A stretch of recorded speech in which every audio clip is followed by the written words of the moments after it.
Ned from the Carolina Hurricanes was traded to the Red Wings in exchange for a third-round pick and UFA rights to Jonathan Bernier. Letting a Calder nominee go in one season is very questionable.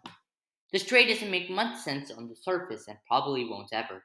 But in the game of hockey, you need to make certain moves to be within your standards and limits as a franchise. It will certainly be interesting to watch how Ned develops in Detroit. Best of luck to him and Bernie on their respective teams.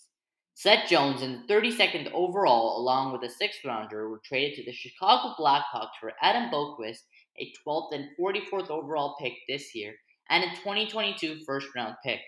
Seth Jones is a highly reputed demon, but one who has struggled to play.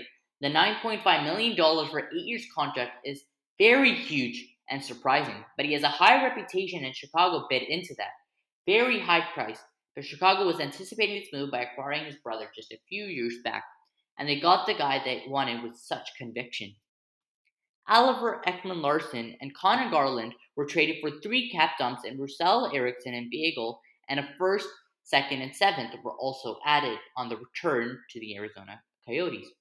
Solid move to get Garland, and good to get some retention on Oliver Ekman Larson, but Vancouver's betting on a big bounce back. His advanced stats weren't that great. Larson will be a much more dynamic offensive team this time around, so it'll be interesting to see how he fits and Garland fits in with the team's vision overall. The cap dumps were cheap for Arizona with lots of cap space available in the long run, and the picks are perfect for the rebuild after forfeiting this year's first in a scandal. Buchnevich of the New York Rangers was traded for a defensive minded winger in Sammy Blais. New York Rangers didn't want to pay him that much, and the skilled winger is headed to St. Louis to likely replace Vladimir Tarasenko's presence on the team. Rasmus Ristolainen got a very good return for Buffalo in the form of Robert Hagg, a first and a second, and the return is absolutely perfect for Buffalo. Ristolainen has to prove himself again with Philadelphia and show that he is a top defenseman for the team. Andrew Ladd was also traded to the Coyotes for future consideration, and it helps clear cap space, and you can see a common trend of Coyotes taking on big cap hits, especially cap dumps, in order to get some picks over the next few years. Very solid moves by Bill Armstrong. Nick Leddy and Jerry McCann were moved in transactions for the expansion draft, and one ended up going to the Seattle Kraken, and the other ended up with the Detroit Red Wings. Both solid contributors to their respective teams, hopefully, in the upcoming year. Ryan Ellis, a very elite demon, was traded for a young defenseman in Philip Myers and Cody Glass.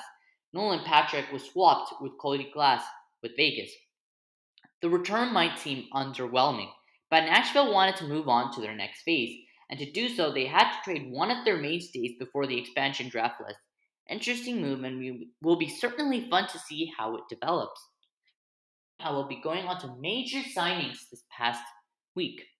Major defenseman signing: Brandon Carlo signed to a 6-year extension with the Buffalo Sabres. Sorry, not the Buffalo Sabres, the Boston Bruins. Mistakes happen. For a value of $4.1 million over 6 years. Brosling, a revelation for the Panthers, was signed for $2.66 million for 3 years, a solid extension for Florida to contend in the future years. A star youngster in Miro Heiskanen got a loaded contract of $8.45 million, which deserves and will age very well in my preserved opinion. Seattle signed Adam Larson to a very solid contract of $4 million for 4 years and will be a great top 4 addition. However, Jamie Oleksiak's extension of $4.6 million seems very steep. Seth Jones' massive contract was already explained earlier. It's a very big boomer bust, and he's now one of the highest paid players in the NHL. Notable forwards Taylor Hall and Goodrow both signed for 4+ years. Goodrow's contract looks a bit more steep. Ned, Dryger, and Smith all signed for very reasonable contracts, though Smith was a bit old.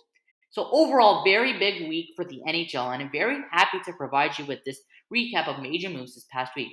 Sorry if I didn't pronounce some of these players' names right. I just go with the pronunciations that I'm used to. And make sure to drop a like and subscribe. Thanks for watching.